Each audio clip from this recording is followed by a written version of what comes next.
Welcome back, everyone. We're diving into something you guys requested a lot in our messages. Imagination, or maybe more like why it feels practically impossible to imagine the future these days. We're looking at Chapter 3 from Lydia Kostopoulos' book, that feeling of what in the world is going on? How can I even think about tomorrow? She calls this whole mess living in a polycrisis. Yeah, it's not just in your head. It's a bunch of these huge global crises, all tangled up. Kostopoulos asks a really interesting question, actually. With all this amazing technology we've got now, why does imagining the future feel so hard? Right. It's kind of ironic, isn't it? We got the tools, but our brains are like, nope, overload. Kostopoulos uses this idea of three buckets to explain it all. It really made sense to me. I don't know about you. First one is the crisis bucket, and, well, let's be real, it's overflowing right now. It is. Climate change. The economy's a mess. Conflicts popping up left and right. Mm. It's a lot. It really wears you down, all that bad news constantly. Our brains are kind of wired to focus on threats that are right here, right now. So when you're bombarded with all that negativity, no wonder we can't imagine anything positive. Our brains are just trying to keep up with today. Exactly. It's like trying to write a song with a siren blaring in your ear. But here's the thing. Kostopoulos says it's not just the big scary stuff throwing us off. It's how fast everything's changing. Even the good stuff. She calls this the new norms bucket. Right, right. AI, robots, people living longer. It makes us rethink everything we thought we knew about how the world works. It's like we're in between. The old ways don't work anymore, but the new ways aren't clear yet. Totally. Like that taxi driver Kostopoulos talks about, the one in Bari, Italy. Hmm. He wouldn't use Uber Eats, even though it was probably easier. He liked that human connection of going to his local pizza place, sticking with what he knew, even if it seemed a little old-fashioned. It really makes you wonder, what are we gaining and losing with all this new technology? For sure. And that leads to her third bucket, the transitionary bucket, probably the most unsettling one, because it's about how much humans hate change. We're living through a huge e-tech shift, as big as the Industrial Revolution even. History shows these things are never easy. Oh, tell me about it.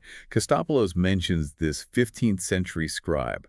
This guy called the printing press a whore because he was scared it'd put him out of a job. Imagine being that afraid of a machine. And it wasn't just him. People were smashing looms to pieces because they thought they'd steal their jobs. Yeah. It's kind of funny, right? Makes you feel less alone in a way. Like, if they made it through all that, maybe we can handle a few robots. But how do we go from freaked out to ready to tackle this? Mm. How can we even imagine the future when it feels like everything's constantly changing? That's what's so cool about Kostopoulos' book. She doesn't just point out the problem, she gives us tools to fix it. Remember that Chinese word, crisis, we talked about? Weiji. Yeah, danger and opportunity, right? Exactly. Knowing what's coming is power. The better we understand what's shaping the future, the better we can deal with it. Not just survive, but really thrive. Okay, I think my imagination stamina just got a boost. So what's the first tool we've got? One framework she talks about is called PESTLE. Basically, it helps you break down those huge trends into smaller, manageable parts. PESTLE stands for political, economic, social, technological, environmental, and legal. Pastel, right. I heard of it, but never actually used it. Seemed a little, businessy. But now that you mention it, having those categories would be super useful. Instead of drowning in news, you can actually see the connections. That's it. And the best part is, it works on any scale, global stuff, or your own life. Say you're worried about AI taking your job, right? With PESTLE, you could ask, what are the politics involved, like government regulations? How's the economy being affected by AI already? What about the social side? Are there new skills I gotta learn so I don't get left behind? Wow, yeah. It makes it all seem less scary and more like something you can actually do something about. Yeah. Like getting a good map instead of just seeing a huge, confusing city. Okay, so we've used PESTLE, now what? How else can we work out those imagination muscles? Kostopoulos says analyzing now isn't enough. We have to think ahead, anticipate those future risks. But more importantly, the opportunities they could bring.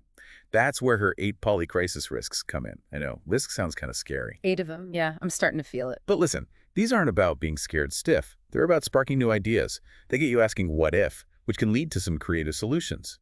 The first 6 are from risk expert John Mark Wickley. Operational, reputational, financial security, market access, and existential. Those can apply to, well, pretty much anything. Companies, communities, even just you. Okay, those are pretty big categories. Got any real-world examples of how those risks might actually show up? Sure. Let's take a climate risk, which Kostopoulos added to Wickley's original list. For a company, that might mean figuring out how climate change messes with their supply chains, or if resources get more scarce, or maybe even political unrest where they do business. For you or me, it could be how rising sea levels affect our homes, or if crazy weather takes out power or something. So it's not just about avoiding the bad stuff, but seeing how we can adapt, be innovative, right? Like that company might realize they need to get supplies from more places or go green in how they do things. Exactly. But here's what I find so interesting. They didn't stop there. They added one final risk, maybe the most interesting one: human risk. Human risk. Now that one throws me for a loop. What does that even mean? It means remembering that the most unpredictable part of all this is us, human beings. How are WE going to change as all this happens? Will we use something like AI for good or for bad? Are we going to freak out or find new ways to work together and solve these problems? It's like realizing we're not just along for the ride. We're the ones holding the steering wheel, even if it doesn't feel like it. Human risk. It's weird. With all this talk about AI and robots taking over, it's almost comforting knowing we're still the wild card. Right. It's like we forget about the human element sometimes. Like you said, we're not just along for the ride, we're actually designing it, even if it doesn't feel that way. We've covered so much in this deep dive. Yeah. Why it's so hard to even think about the future right now. Those buckets really make you think, huh. But the good news is we've got some tools to help us out. That pastel thing, for one, and thinking about those 8 polycrisis risks. Yeah, and more importantly, remembering we're not helpless. I really like that Kostopoulos idea, imagination stamina. It's not about knowing everything, it's about being able to adapt, keep asking questions, and believe we can actually create a future worth having. It's like we started lost in the woods and now we've got a compass, a map, maybe even a flashlight. Huh. I like that. And just like exploring, we can't expect to know everything right away. It's a process, figuring it out as we go. Before we wrap up, I want to leave you with something Kostopoulos said. She believes we need this imagination stamina to get through all these crazy changes happening. So think about it. What does that mean for you? How can you start building that stamina today? Maybe try out that pestle thing, or think about those risks and opportunities in your own life, or even just have more conversations about the future, but like hopeful, creative ones. Because the future isn't something that just happens to us, it's something we make. Thanks for joining us for this deep dive, everyone.